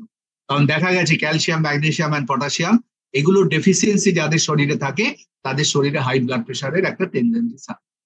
কোএনজাইম কিউটেন, ওকে, এই যে কোএনজাইম কিউটেন, এইটা আমাদের হার্ট ফাংশনকে কিন্তু ভীষণ ভাবে হেল্প করে। ডাক্তারবাবুরা অনেক সময় হার্টের ফাংশন দুর্বল হয়ে গেলে, বিশেষ করে দেখবেন আমাদের হার্ট ফাংশনের জন্য হোমোসিস্টিন বলে একটা সাবস্টেন্স বডিতে হয়, যেটা হার্ট ফাংশনকে দুর্বল করে। হোমোসিস্টিন বেড়ে গেলে হার্টের প্রবলেম হয়, সেটাকে কন্ট্রোল করার জন্য কোএনজাইম কিউটেন ভীষণ ভাবে। Omega 3 fatty acid, omega 3 essential fatty acid ভীষণ ভাবে দরকার। এই যে ব্লাড সার্কুলেট করছে আমাদের, না, এই সার্কুলেশনটা সমস্ত জায়গায় যেতে হবে, তো সমস্ত বডি সেলে পৌঁছতে হবে, এই সার্কুলেশনটাকে স্মুথ করার জন্য ওমেগা 3 দরকার। এবং লোয়ারিং ব্লাড প্রেশার, ব্লাড প্রেশারকে লো করার জন্য গার্লিক, আপনারা অনেকে জানেন garlic is very important for blood pressure, হার্টকে প্রোটেক্ট করে garlic. Vitamin C, vitamin C কিন্তু অনেক কাজ হচ্ছে। এটা আমাদের ব্লাডকে, যে ব্লাড ক্লট হয়ে যায় না অনেক সময়, দেখবেন ব্লাডের মধ্যে ভেসেলে অনেক কিছু জমলে ক্লটিং হয়ে যায়, সেই ক্লটিং থেকে আমাদের যাদের আছে সেগুলোকে আমাদের ঠিকঠাক করে। আমাদের অ্যাড্রিনাল ফাংশন, যেমন ওই যে অ্যাড্রিনাল গ্ল্যান্ড থেকে ওইগুলো বেরোয়, কর্টিসোল, অ্যাড্রিনালিন, ওগুলো অ্যাড্রিনাল গ্ল্যান্ড থেকে বেরোয়, ওইগুলোকে কন্ট্রোল করে ভিটামিন সি। ওকে, ভিটামিন বি কমপ্লেক্স, বি কমপ্লেক্সও আপনার সার্কুলেটরি ফাংশন, ব্লাড প্রেশারকে বাড়ায়, কমায়। এই এল আর্জিনাইন আর এল কার্টিনাইন, এই দুটো অ্যামিনো অ্যাসিড, এটা নন এসেনশিয়াল অ্যামিনো অ্যাসিড। আমাদের বডিতে এসেনশিয়াল অ্যামিনো অ্যাসিড লাগে, নন এসেনশিয়াল অ্যামিনো অ্যাসিড লাগে। বডির মধ্যে যদি এসেনশিয়াল অ্যামিনো অ্যাসিড থাকে, তাহলে নন এসেনশিয়াল অ্যামিনো অ্যাসিড আমাদের বডি নিজেই তৈরি করে from those essential amino acid. Essential amino acid বাইরের থেকে খেতে হয়, নন এসেনশিয়াল অ্যামিনো বডি নিজেই তৈরি করে। তো এই সবকটা সাপ্লিমেন্ট যদি আপনার শরীরে থাকে, এবার আপনি আপনার মতো করে খাওয়াটাকে কন্ট্রোল করছেন, তাহলে আমি দায়িত্ব নিয়ে বলতে পারি আপনার ওষুধ খাওয়াটা কিন্তু আস্তে আস্তে আস্তে আস্তে কমে যাবে। একদিনে কমবে না। আপনি এগুলো করছেন, এক্সারসাইজ করছেন, স্ট্রেস কন্ট্রোল করছেন, আর কাল থেকে আপনি ওষুধ কমিয়ে দেবেন, একদম। আপনি এগুলো চালু করুন, এগুলো আপনার বডিতে আস্তে আস্তে হ্যাবিচুয়েটেড হোক। 2 মাস 3 মাস পর থেকে আপনার ডোজেসটা কম। আমি সবাইকে বলি যদি দুবেলা ওষুধ খেতে হয়, আপনি একবেলায় নিয়ে আসুন। 6 মাস পরে আপনি দেখবেন হয়তো দুবেলার একবেলাই খেতে হবে। এরকম প্রচুর মানুষ আছে যারা আগে ওষুধ খেত, তারা ওষুধ ছেড়ে দিয়েছে, এখন দিব্যি ভালো আছে, শুধু লাইফস্টাইল অ্যান্ড এই সাপ্লিমেন্ট এগুলো সাহায্য নিয়ে তারা কিন্তু ম্যানেজ করছে। সো আজকে আমি মনে হয়, আশা করি আপনাদের অনেকক্ষণ ধরে, প্রায় ঘন্টাখানি কথা বললাম আমি, আর সার্কেডিয়ান রিদম কি করে আমাদের বডিকে এফেক্ট করছে, এবং হোয়াট ইজ হাইপারটেনশন, হাইপারটেনশন কি, এবং হাইপারটেনশনকে আমরা ওষুধ ছাড়া কিভাবে কন্ট্রোল করব, সেটা আমরা কিছুটা জানলাম। তবে আমি বলবো যদি হাইপারটেনশন স্টেজ 2 স্টেজ 3 কারোর থাকে, আপনারা দুম করে ওষুধ বন্ধ করবেন না, ওষুধের সাহায্য নিয়ে পাশাপাশি আপনারা এগুলো করুন। আমার মনে হয় আগামী 6 মাস পর থেকে আপনারা ওষুধ ফ্রি লাইফ লিড করতে পারেন। Okay, so this is all about from my side. আমি স্ক্রিন শেয়ারটা অফ করে দিচ্ছি। আমরা এবার কিছুক্ষণ আমরা হোস্টের কাছে ফিরে গেলাম। যদি দু একটা কোশ্চেন থাকে আমরা 5-10 মিনিট একটু কথা বলতেই পারি। থ্যাংক ইউ ডক্টর মৃণাল কান্তি বিশ্বাস। খুবই ইম্পর্ট্যান্ট অ্যান্ড ভেরি ইনফরমেটিভ, এবং একটু আমাদের টেকনিক্যাল মনে হলেও আমার কাছে মনে হয় এত সহজ ভাষায় উনি আমাদের বুঝিয়েছেন। আমার আমার মনে হয় খুব ভালো